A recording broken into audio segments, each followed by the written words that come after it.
Itt vannak, mi itt vagyunk. Remélem itt is maradnak. Dorka, az igaz, hogy te előző életedben róka voltál? Hát én állítom, de ez nem biztos, hogy így van. Erre nem tudok magyarázatot adni. Hát ezek olyan földön túli dolgok. Egyben biztos vagyok. Ha szabadna, megmutatom ezt a fényképet. Ez te voltál? Mondom, hogy róka voltam, ez macska. Ez egy macska. Ez ki ez a gyönyörű? Ez Cirpili. Ő Cirpili? Ő Cirpili. Na most ti is hülyének fogtok nézni, de most már ezt megszoktam. Tehát ő viszont Buddha reinkarnációja. Ebbe biztos Aha, igen. vagyok. Na, köszönöm szépen. Miért néznénk hülyére?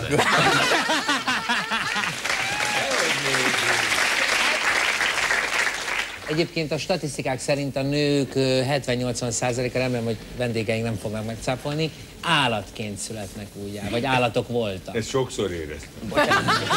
A férfiak pedig mindig valami személy. Zsolt?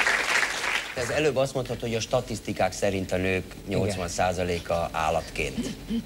Ugye? Hiszi magáról. Ja, hogy hiszi magáról. Hiszi magáról. Nem, amit a férfiak gondolnak a nők kicsit többségéről. Gondolkoztam, hogy a Szonda meg a Medián telefonosan körbe kérdez, hogy jó napot kérnek, elnézést, hogy fülkéből telefonok megmondani, hogy mi volt előző életében. Mókus voltam. Köszönöm szépen, elnézést az zavarásért.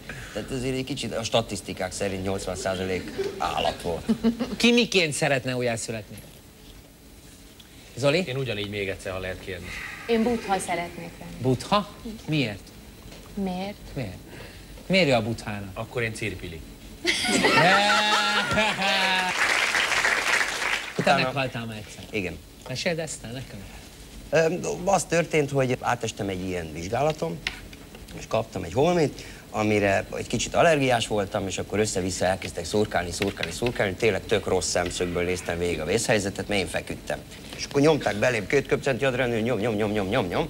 És akkor utána hívtak egy mentőt, beraktak a mentőbe, és ott a mentős orvosnő egy kicsit rosszul olvasott valami, és beadott nekem egy olyan infúziót, amitől meg teljesen pocsékszar lett. Tehát nem középpocsék, hanem nagyon pocsék lett. És akkor mondta a mentősnek, hogy igyekezzünk, hogy ne itt az autóba halljon meg. Akkor... Ezt mind hallottad? Igen. És akkor bevittek a Szobi utcai mentőkórházba, és akkor ott, nem tudom, hát ott nyomták belém ezeket a vackokat. Emlékszel valamire? Semmire. A végén arra emlékszem, hogy iszonyan fájt a mellkasom, mert hogy rám nyomták ezt a vackot. És most 3-20, igen. Bazi nagyot üt, és tök szar volt, és akkor utána ott próbáltak ott vacakolni, hogy mondjak valamit, és akkor... És mit mondtál? Hát miután ott állt egy ilyen Zoli fejű űrge, egy ilyen ápoló. A Zoli volt, de ezt eddig titkolta, igen? Én néztem, hát az egész nekem nem volt meg, tehát én nem voltam nagyon megijedve, hogy én most meghalok, vagy nem. Mit mondtál a Zoli fejű pasinak? Hát én néztem, és akkor mondtam rock and roll. És akkor az elkezdett röhögni, és akkor utána nekem azt mondták, akar élni. Na, akkor ott feküdtem, levágták rólam a gatyámat, meg mindent, és biztos, hogy akar élni, kéz a hülye. Biztos, hogy akar élni. És akkor ennyi volt. És akkor utána mondták, hogy egy kicsit sípolt, aztán utána... Zsolt kicsit sípolt, rock and roll, de van valaki, aki meghalt, és azóta ő viszont találkozik sokféle emberrel, meg máshogy látja a világot. Müller Péter.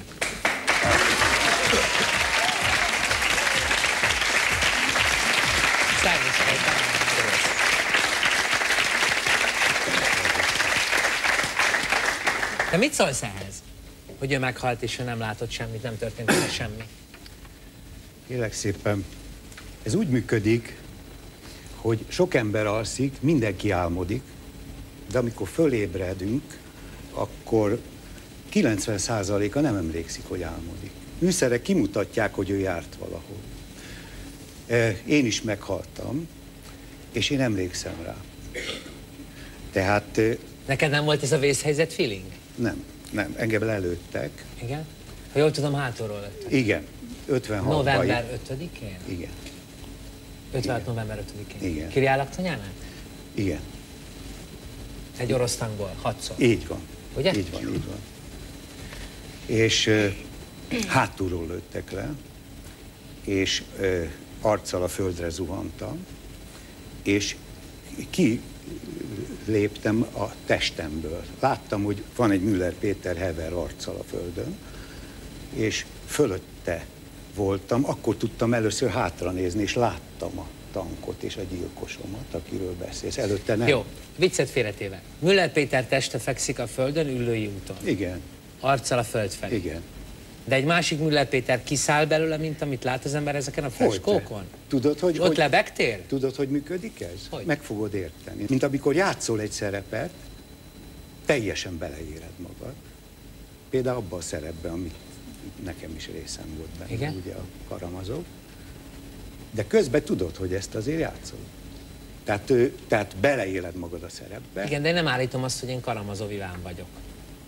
De vannak olyan pillanatok, amikor azt állítod. Ez most egy példa, hasonlat, de így működünk. Az ember, amikor megszületik, akkor oly mértékig belevarázsolja magát a földi szerepébe, hogy elfelejti, hogy ő ezt játsza. Nem egészen így van ez a cirpiliség, ahogy itt beszéltétek, természetesen az emberben az egész állati múlt ott van. Mindannyian azért értjük az állatokat, mert a testünk teli van állattal. És mindannyiunk lényében ott Ebben van... nem mondok neked ellent. Abszolút. És mindannyiunk lényében ott van, hát ráadásul őről tudom, hogy ő oroszlán jegyébe született, tehát neki ez az egész macskaság, ez valamilyen fajta lelki közelséget is jelent. És ha megfigyelitek, akkor nem véletlenül mondta Walt Disney azt, hogy minden ember egyfajta állat. Rólad lehet tudni, hogy te beszélgetsz. Igen. Néha meg szokott téged igen, látogatni. De nem vagyok spiritista. Sokféle mediális képesség van egyébként. Az inspiráció az tulajdonképpen szó szerint ezt jelenti. Neked van ilyen képességed? Igen. Tehát te is tudsz közvetíteni? Hogyne. Ha én bekapcsolt állapotban vagyok, akkor többet tudok, mint egyébként. De ez nagyon hasonlít a művészi ihlethez. Most jön valaki, aki legalább ugyanolyan fantasztikus ember, mint a Müller Péter, ugyanúgy tiszteljük, és aki talán egy kicsit más gondol erről, megkérdezem tőle, hogy ő szokott-e bekapcsolva lenni. Dr. Popper Péter.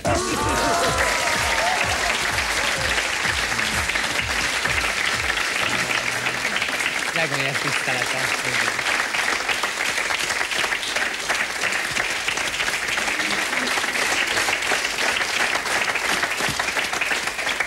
Ültek már így egy asztalnál? Nem. Soha? Soha. Találkozott a másik Péterrel, amikor bekapcsolt állapotban volt? Én most találkozom először a másik Péterrel. De akkor mi ez a könyv? Révai Gábor Mesterek. Beszélgetések a világról és a túlvilágról. Úgy beszélgettek, hogy nem is találkoztak közben? Úgy. Révai Gábor ugyanazokat a kérdéseket föltette Müller Péternek, meg nekem. És leírta, hogy mit válaszol. Önök utálják egymást? Nem. Miért? Nem. Kéne? Hát teljesen más gondolnak a világról. És? Attól az nem utálja az ember a másikat? Mi más gondolunk? Más gondolnak? Nem tudom. Nem hiszem. Nem tudom. Ön hisz a túlvilágban? Egy nagyon egyszerű kérdést feltegyek? Ez nem egy egyszerű kérdés. Nekem 19 éves koromban elmerültem ilyen indiai dolgokban, és mindig hűségesen beszámoltam apámnak, aki egy reál szakmát űzött.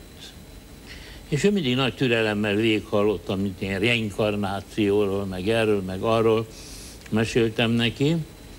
Egy napon azt mondta, hogy mondd fiam, miért kell neked ilyen jól informáltnak lenned a túlvilág dolgaiban? Egy napon meg fogsz halni. És tudni fogod, hogy mi van. Nem kéne inkább az élet dolgaival foglalkoznod? Ennek 40 éve. Nem sokat öregedve, de még itt vagyok. Hát még nem tudok rá felelni. Miért foglalkozunk az életben a túlvilággal? Szerintem nincs túlvilág. Szerintem valamennyien szellemek vagyunk, eleven szellemek és lelkek, akik jelen pillanatban egy testi formában élünk, egy bizonyos dimenzióban, ami alapvető, igazi, benső valónk az, hogy lelkek vagyunk. Nem testek vagyunk, ez már egy szokatlan gondolat, de ezen alapszik az emberi egész kultúra története. Bizonyos értelemben most is mindenki a túlvilágon van. Szellemek vagyunk. Ezt én nem értem. Hát itt meg tudom fogni a Tibort. Hát persze, hát miért ne tudnád? Hát persze, attól ez... Miért mosolyog, kedves? Hát, hogy mennyire hasonlót gondolunk, mert én is azt gondolom, hogy hozzám nagyon közel áll az a legenda, vagy igazság, hogy ez nem úgy volt, hogy a édenkertből, a paradicsomból lángoló karddal, dühös kerubok kiűzték az embert, hanem a küldettés az volt, hogy nem látott többet a paradicsomot. Ma is ott élünk. Ez a paradicsom. Ez az édenkert. Ez? Látod? De nagyon másokat olvas az ember, hogy mi az édenkert. Hát persze. Boldogságot, békességet, fényt, problémamentességet, mesztelenül szaladgáló férfiakat, nőket. Szóval nagyon mást tudunk mi, vagy mást kapunk mi a paradicsomról. Robi, az előbb megfogtad a Tibit, hogy itt van, de te nem őt fogtad meg. Hát köztünk is akkor van kapcsolat, ha lelki kapcsolat van köztünk. Ha belenézek a szemedbe, és hozzád szólok, aki benned van. És te is akkor szólítod meg a Müller Pétert. Nem akkor, ha megtapogatod. Az, hogy mit látsz a világból, csak azt akarom mondani, az úgy van, hogy én elhiszem, hogy a Jóisten megharagudott, és azt mondta, hogy tudjátok, még itt éltek a paradicsomba, ne lássátok többé. Lássátok az élet ronda oldalait, vagy rondább oldalait. Zoli, te látod a paradicsomot? Paprika mellett közvetlenül. Zsolt? Én végig azon gondolkozom, nekem egy millió, nem tudom, ellenvéleményem van. Mondjál. De azon gondolkozom, hogy ne legyek negatív, és hogy ebből az itteni szerepből kifolyólag ne az legyen, hogy én itten kontrázok vagy okoskodok. Két tanult, elismert idős úrral szemben. Nagyon idős? Korosodó, de virulens. Én azt gondolom, hogy ha az ember vallás szinten hisz valamit, akkor tartsa magában, mert onnantól kezdve egy nagyon komoly konfliktus forrás lesz a többi emberrel szemben, hogy ő ez hogy álljon hozzá.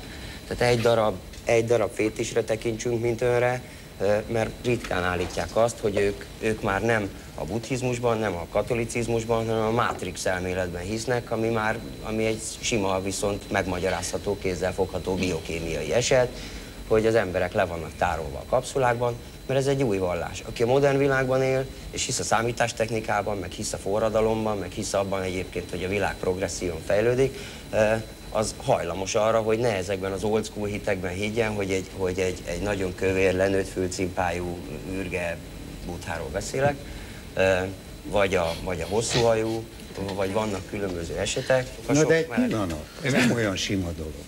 Hát ha valaki másképp gondolkodik, mint én, az nekem nem ellenségem. Te meg főleg nem vagy az. Boldogan hallgattam végig, amit mond. Nem értek veled egyet. Miben nem értesz? De azért én baráti alapon meg kell, hogy védjem a buddha fülét. Ez nincs lenőtt fül. Nincs lenőtt fül. Nagy fül van. És tudod, miért van nagy füle? Miért? Mert meghallja a világ titkait. Ez egy szimbólum. Én például fantasztikus jó viszonyban vagyok a halottaimmal. Én beszélgetek velük, ha tetszik, és én nem csak a halottak napján megyek ki, sőt, akkor biztos nem megyek ki, de minden elutazás előtt kimegyek. Vagy az anyám születésnapján kimegyek, ami egy morbid történet, és ha tetszik, azt az őrületet is elkövetem, hogy magamba, amitől talán elszégyellem magam, hogy Isten éltessen. Na most azért mondok ilyen nagyon őszintén, és nem tudom milyen dolgokat, ez lehet, hogy egy foglalkozási ártalom, és lehet, hogy köze van ahhoz, hogy megéltem az életem nagy részét, de én fiatalon ugyanilyen érzékeny voltam ezekre a dolgokra. Ebben nincs ellen. Szabad erre valami mondani? Hát az előző könyvem az a kínai I Ching, a Jós könyv, ami azon alapszik, hogy a kínai őskultúrában a család együtt van, és ha meghal a mama és a papa, akkor ott marad a családdal, oltárt kapnak, és semmit nem dönt a család annélkül, hogy meg ne kérdezze a nagypapát, a nagypapát és a papát. Ezen alapszik a világ egyik nagy kultúrája, és mikor kijött ez a könyv, és találkoztam az olvasók ezreivel, kiderült, hogy a te élményedben rengeteg ember részes ebben az országban. Elég hosszú időt töltött, egy-két évet töltött már úgy az én öreg anyám, akivel nagyon jobban voltam.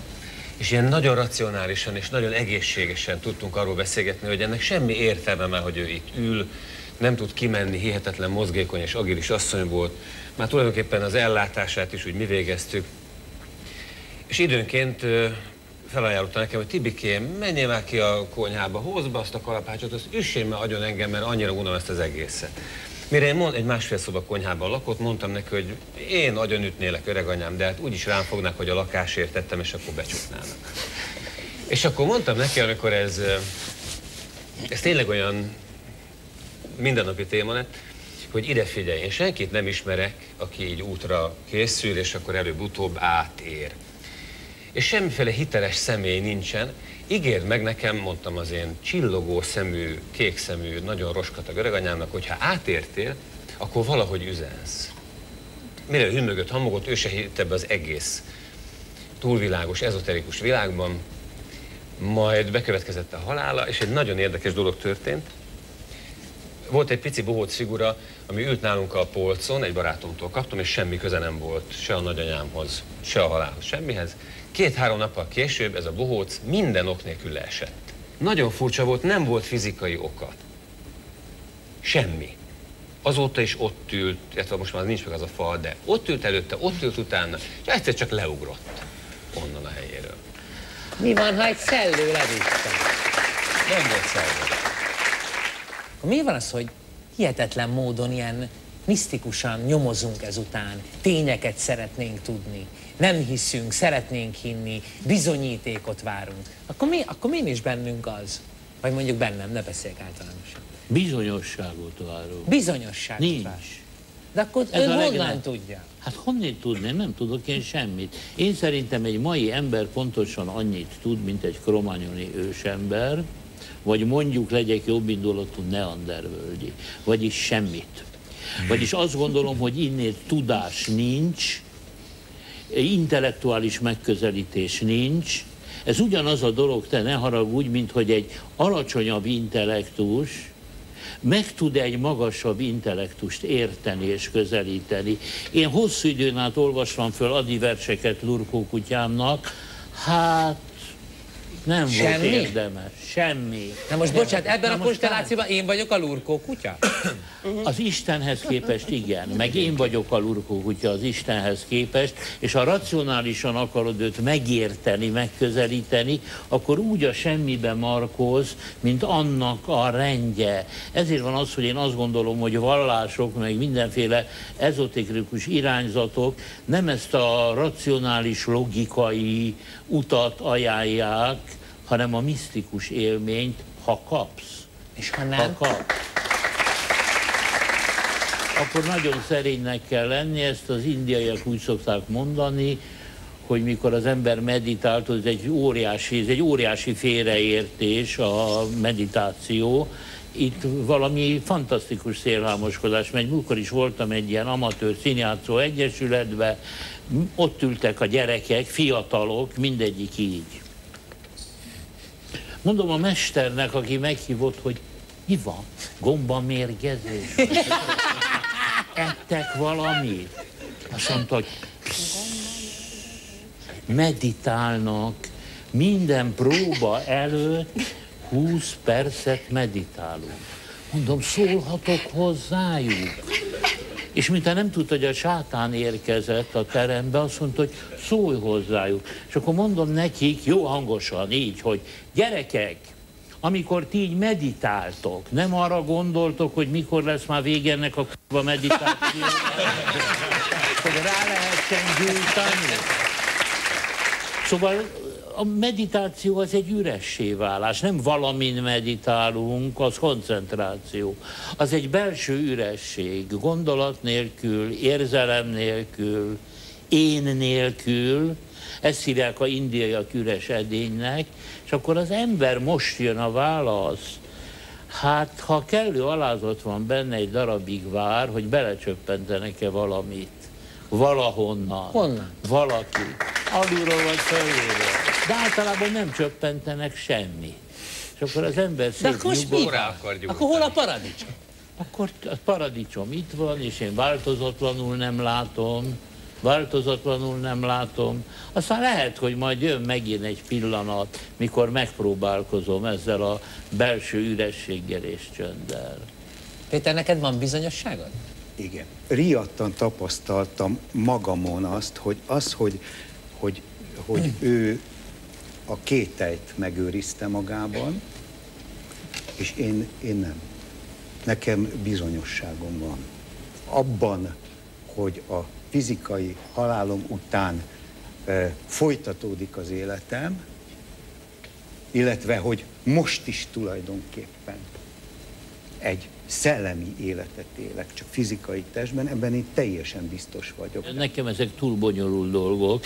Tényleg azt gondolom, hogy a hit kételj nélkül az fanatizmus, tehát én őrzöm a kételyt, és most egy életem nagy titkát eláruljam, mert hol a fenébe árulja el az ember, ha nem itt a televízióba.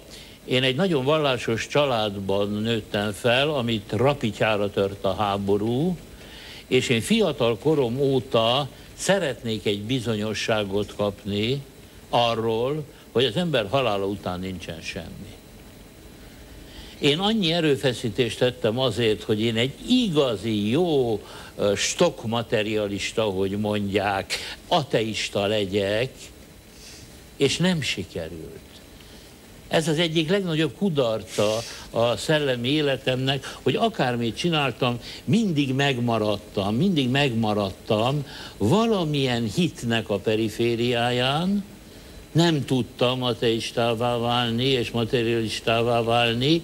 Legfőjebb annyit telt tőlem, hogy nem volt bennem annyi önátadás, hogy lecsatlakozzam egyik vagy másik valláshoz, vagy szellemi irányzathoz, hogy én ilyen ista, vagy olyan izmus, hanem ahogy én magamat definiáltam, én egy szellemi kóborkutya vagyok, aki sétálok, oda jutok különböző szellemi bokrokhoz, ha megtetszik, felemelem a hátsó lábam, oda pisilek jeléül annak, hogy ez igen, ez tetszik nekem, és de tovább megyek.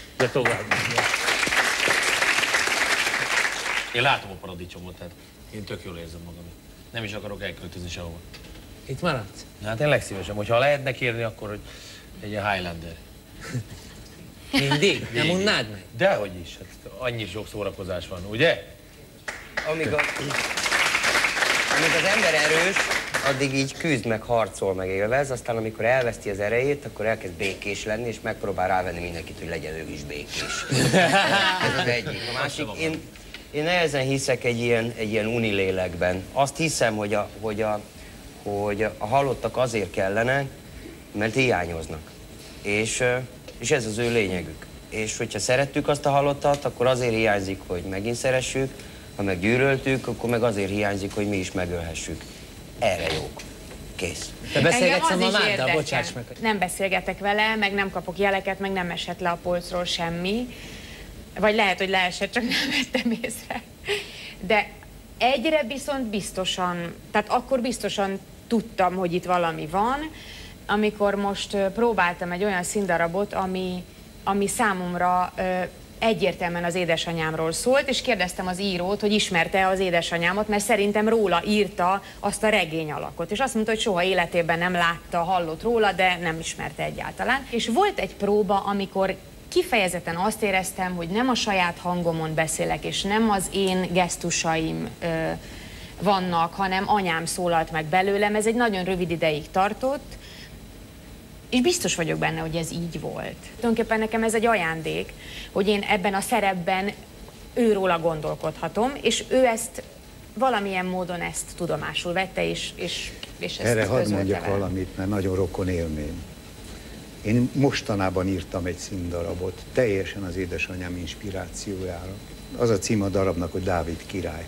Annyira megviselt a darab, hogy rosszul lettem, kihullottak a fogaim, és átmentem egy olyan katarzison, ami már a halálélménnyel volt rokon, és utána rettenetes jó. Azt hiszem életem legszebb munkáját írtam. Van egy gyerekkori álmom, olyan 2-3 éves lehettem, valahol 2 és 3 év között, És nem álom, bocsánat, rosszul mondom. Egy emlék. Fekszem az ágyba, és azon gondolkozom, hogy jé, de fura, hogy én ugye bal oldalamon szeretek feküdni, meg így fírolom a hajamat, mai napig egyébként így fekszem. És emlékszem a fényekre, meg minden, ahogy beszűrődnek a fények az ablakon, a színekre, a takaróra, miközben ebből az időszakomból egyáltalán nincs emlékem.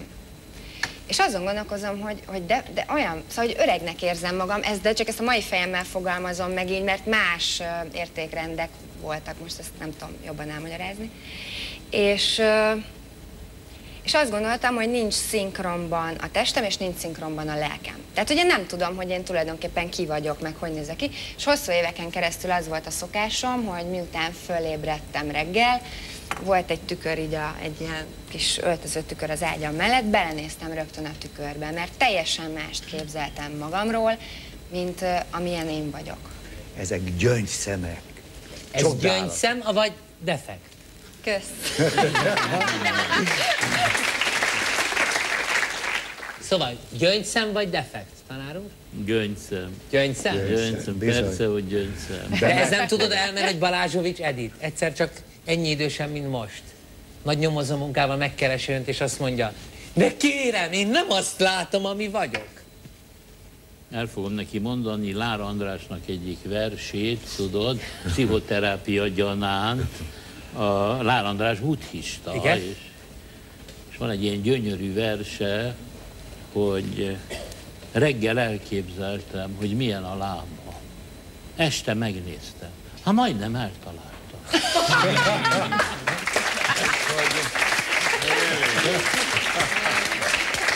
Nagyon szépen köszönjük. Én nem tudom, mi van. Én nem tudom, hogy tudok-e pisilni különböző hitbokroknál. Azzal mindenféleképpen egyetértek, hogy ez itt a paradicsom, és jó itt lenni, jó sokáig legyünk itt. Nagyon remélem, hogy szeptemberben újra leszünk, de az ördög nyáron sem alszik. Egyéb iránt jó nyaralást mindenkinek.